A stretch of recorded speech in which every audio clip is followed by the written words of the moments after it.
오늘 우리에게 주시는 하나님의 말씀은 요한복음 10장 7절에서 15절까지의 말씀입니다. 그러므로 예수께서 다시 이르시되 내가 진실로 진실로 너희에게 말하노니 나는 양의 문이라. 나보다 먼저 온 자는 다 절도요 강도니 양들이 듣지 아니하였느니라.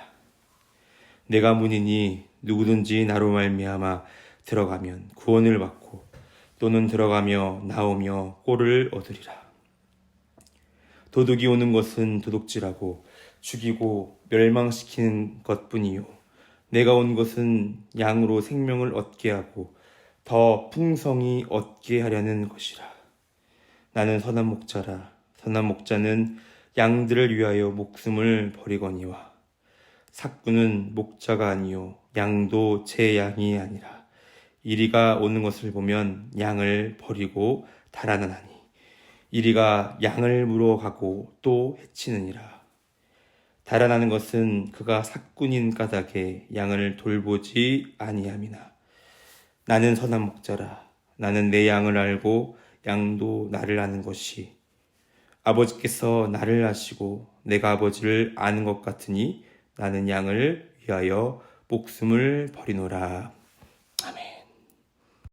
먼저 우리 성도님들께 질문으로 말씀으로 시작하려고 합니다. 성경의 첫 시작을 어떻게 시작하고 있습니까? 태초에 하나님이 천지를 창조하시니라. 너무나 쉬운 질문이죠. 어제 수요기도의 말씀과도 연관이 있습니다마는 굉장히 단순한 문장으로 시작하고 있습니다. 무엇인가 거창하게 성경이 시작될 것 같지만 비교적 단조롭게 또한 간결한 문장으로 말씀의 시작을 알리고 있습니다. 이 대답은요, 어제 담임 목사님께서 말씀하셨다시피 하나님의 선언이자 선포인 것이죠. 이 선언은 하나님의 정체성이며 하나님의 그 자체인 것입니다. 하나님은 창조주이시다는 것을 선포하고 있습니다.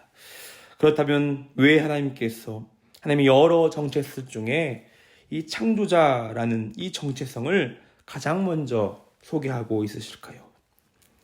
이와 비슷하게 조금 전에 저희들이 고백한 이 사도신경에서도 발견할 수 있습니다. 전능하사 천지를 만드신 하나님 아버지를 내가 믿사오며 라고 시작하고 있습니다. 이 사도신경에서도 창조주이신 그 하나님을 고백하며 선언하고 있습니다. 우리는 여기서 중요한 통찰을 얻을 수 있습니다. 하나님께서 우리들에게 가장 먼저 이 세상을 창조하신, 더 나아가 이 온 우주가 생성되기 이전부터 존재하신 창조주라는 것을 나타내 보이셨습니다. 우리 인류의 맨 처음을 시작하신 분이 바로 창조주시다. 그 창조주가 바로 나이다 라는 것을 명백하게 보이셨습니다. 이것은 바로 명백한 선언인 것이죠. 이 명백한 선언은 곧 정체성이자 하나님 그 자체인 것입니다. 오늘 본문 말씀에서도 예수님께서 자신의 정체성을 선언하고 있습니다. 나는 양의 문이다. 나는 선한 목자다. 이 요한복음에서 많이 사용되고 있는 표현이 있는데 오직 이 요한복음에서만이 드러날 수 있는, 자신을 표현할 수 있는 그러한 신학적인 표현이 나오고 있습니다. 바로 에고에이미, 나는 무엇 무엇이다. 이 요한복음에서만 볼 수 있는 표현인 것이죠. 나는 세상의 빛이다. 나는 소금이다. 나는 길이요 진리요 생명이다. 오늘 본문에서도 이 에고에이미, 이 표현을 사용하시면서 자신의 정체성을 드러내 보이고 있습니다. 어떠한 자신의 정체성을 지금 예수님께서 내어 보이고 계십니까? 첫 번째 자기 선언은요, 나는 양의 문이다 라고 예수님께서 선언하고 계십니다. 오늘 본문 말씀 7절 말씀입니다. 그러므로 예수께서 다시 이르시되 내가 진실로 진실로 너에게 말하노니 나는 양의 문이라. 예수님은 자기 자신을 가리켜 이 양의 문이다 라고 선언하고 있습니다. 예수님 당시에 이 팔레스타인 지역의 일반적인 목장에서는 이 밤에 목자가 그 입구에 누워서 밤을 샌다고 합니다. 왜 그럴까요?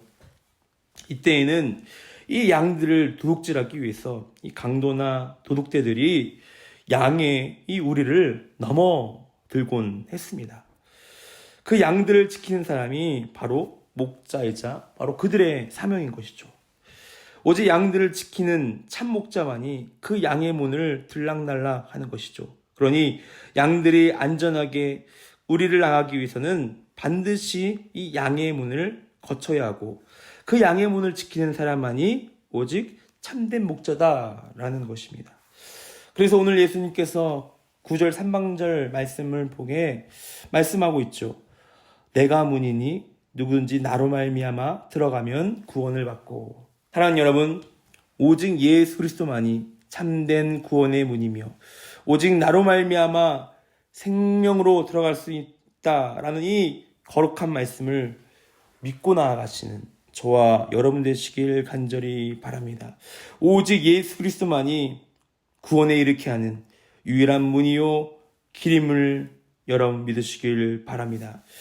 우리가 의지하는 그 어떤 것이 우리의 생명과 구원을 대신할 수 없습니다. 우리들의 물질, 우리들의 자녀, 우리들의 명예와 권력이 우리의 생명과 구원을 책임질 수 없다라는 것이죠. 오직 예수님만이 우리를 영원한 길로 인도하는 구원자임을 여러분 믿으시길 바랍니다. 둘째로 예수님의 그 두 번째 선언이 이어가고 있는데요. 나는 선한 목자다. 오늘 본문 말씀 14절 상반절을 보시길 바랍니다. 바로 나는 선한 목자다 라고 예수님께서 말씀하고 있습니다. 예수님 자신을 가리켜 선한 목자다 라고 소개하고 있습니다. 여기서 함께 등장하는 표현이 이 개념이 이 삭군이라는 말이 등장하고 있습니다. 이 삭군과 선한 목자는 정반대적인 개념이죠. 그러나 이 삭군의 표현을 정확히 이해하기 위해서 이 삭군에 대해서 과도하게 부어진 이 누명을 조금 파헤칠 필요가 있다라는 것이죠. 오늘 본문에서 등장하는 이 삭군, 물론 선한 목자이신 예수님과 대비되는, 반대되는 존재입니다. 우리는 이 당시에 이 시대 속에서 이 지역의 특성상 이 목자의 역할에 대해서 알아볼 필요가 있습니다. 그 당시에 이 유대인들, 이 집안에서는요, 10마리 안팎의 이 양들을 다 기르고 있습니다. 많은 이유들이 있겠죠. 그 이유 중에 하나가 바로 생계 수단이기 때문입니다. 우유를 짜서 식량으로 먹기도 하고요. 겨울에는 이 추운 지역이다 보니까 그 양들을 그 털을 깎아서 이 가족들의 추위를 해결하기도 하고요. 이들에 있어서 이 양의 존재는 생명과도 같은 존재입니다. 그래서 유대인들은 아무리 어려워도 집집마다 이 양들을 몇 마리씩 다 소유하고 있습니다. 그런데 문제는 그 20마리씩 그리고 더 많은 양을 가지고 있는 집은 대부분 잘 사는 층에 속하겠죠. 양만 따로 관리하는 이 돌보는 목자를 고용한다고 합니다. 그런데 문제는 대부분의 이 집안은 이 양을 관리하는 목자를 고용할 때는 그 돈을 주고 사야 하기 때문에 굉장히 삶에 이 어려움을 겪는다고 합니다. 양들은 키워야 하겠고 그러나 돈은 없고 이러한 문제 때문에 마을에서는요 이런 대책을 고용한다고 합니다. 이 마을 한복판에 공동우리를 만들게 합니다. 그리고 그 공동우리에다 자신들의 양들을 다 풀어놓고 많은 돈을 투자하지 않고도 이 목자를 관리할 수 있는 공동목자를 고용해서 이 양들을 관리한다고 합니다. 그러면 이 목자는 두 가지 역할만 하면 됩니다. 공동우리를 관리하고 또 그 안에 들어있는 양떼만 지키게 되면 되죠. 자, 그런 마음으로 우리가 12절 말씀을 보시기 바랍니다. 삭군은 목자가 아니요 양도 재앙이 아니라 이리가 오는 것을 보면 양을 버리고 달아나나니. 이 삭군에 대하여 우리가 과도한 오해에 대해서 거두어 보겠습니다. 삭군은 정말 돈을 주고 그 돈 때문에 고용이 되는 사람인 것이죠. 이 돈을 주고 고용한 목자가 양을 지키다가 이 이리 때가 오면 한두 마리까지는 방어를 하며 양을 지킵니다. 그것은 이 목자의 의무이자 역할인 것이죠.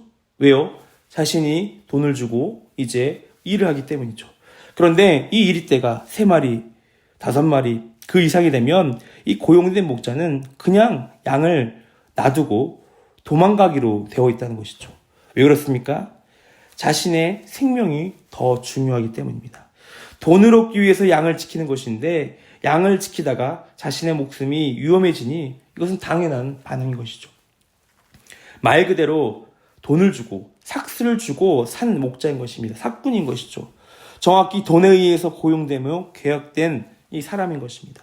그래서 자기가 감당할 의무가 넘어서는 경우 정당하게 여겨지는 이러한 행동인 것입니다.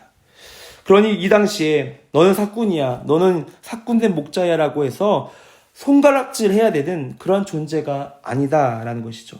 지극히 정상적인 목자인 것이죠. 단지 공동의 무리를 지키는 사람이기에 자신의 양들보다는 자신의 생명과 돈을 더 중요하게 여기는 목자라는 것입니다. 이것은 당시에 지극히 평범한 일이고 이런 문화였습니다. 그런데 이런 문화를 알고 다시 한번 11절 말씀을 보시면 나는 선한 목자라. 선한 목자는 양들을 위하여 목숨을 버리거니와. 여러분, 선한 목자는 양을 위하여 무엇을 버린다고 오늘 말씀을 이야기하고 있습니까? 자기의 목숨을 버리거니와 라고 말씀하고 있습니다. 일반적인 이 세상의 문화는 일반적인 목자는 자신의 양들보다 자신이 생명이 더 중요하지만 그러나 우리 예수님은 이 선한 목자 되신 예수님은 자신의 생명까지 내어놓을 수 있는 참 목자라는 것을 강조하고 있는 말씀입니다. 세상은 자신이 받을 그 이익만큼만 헌신하고 자신의 것을 내어주죠. 그 이상을 바랄 수가 없는 것이죠. 그런데 세상과는 다르게 선한 목자이신 예수님은 자기 자신보다, 아니 자기 생명보다 더 이 양들을 중요하게 또 그 생명과 같이 여긴다라는 것입니다. 자신의 생명까지 내어주는 목자가 참된 목자라는 것이죠. 십자가에서 흘리신 예수 그리스도의 피와 그 죽으심이 영원히 죽을 수밖에 없는 우리의 인생을 구원케 하신 참된 선한 목자임을 여러분 믿으시길 바랍니다. 우리들이 너무나 잘 아는 말씀이죠. 요한복음 14장 6절 말씀, 예수께서 이르시되 내가 곧 길이요 진리요 생명이니 나로 말미암지 않고는 아버지께로 올 자가 없느니라. 오직 예수님만이 우리의 유일한 구원의 문이요 또한 구원의 바로 통로임을 여러분 믿으시길 바랍니다. 이제 말씀을 정리합니다. 오늘 본 말씀은 예수님의 자기 선언으로 이야기하고 있습니다. 두 가지 정체성을 선포하고 있습니다. 첫 번째로 나는 양의 문이다. 오직 예수 그리스도 이름 외에는 다른 구원의 이름이 없음임을 여러분 믿으시길 바랍니다. 오직 예수 그리스도의 그 이름만이 우리 죄인된 우리를 구원할 수 있는 방법임을 여러분 믿으시길 바랍니다. 둘째로 나는 선한 목자이다. 세상은 자신의 그 한계까지만 그 한계를 넘어가면 지금까지 가지고 있던 모든 것을 다 내어버리고 자신의 삶으로 돌아가게 되죠. 그러나 참된 목자이자 즉 선한 목자는 양들을 위해서 자기 생명까지 내어준다는 것이죠. 우리는 어떠한 목자에게 우리 영혼을 맡기시겠습니까? 우리는 자신의 생명까지도 아끼지 않은 선한 목자이신 예수 그리스도에게 우리의 영혼을 맡겨야 될 줄 믿습니다. 오늘 하루도 살아갈 때에 우리의 모든 감각과 촉각이 세상을 향하여 있는 것이 아니라 우리 선한 목자이시고 양의 문이신 즉 구원의 문이신 예수 그리스도께 우리 모든 삶과 영혼을 드릴 수 있는 은혜와 축복이 있으시길 주님의 이름으로 기원합니다. 화려하지 않아도 정결하게 사는 삶, 가진 것이 적어도 감사하며 사는 삶, 내게 주신 작은 힘 나눠주며 사는 삶, 이것이 나의 삶의 행복이라오. 눈물 날 일 많지만 기도할 수 있는 건 억울한 일 많으나 주를 위해 참는 건 비록 짧은 작은 삶 있는 것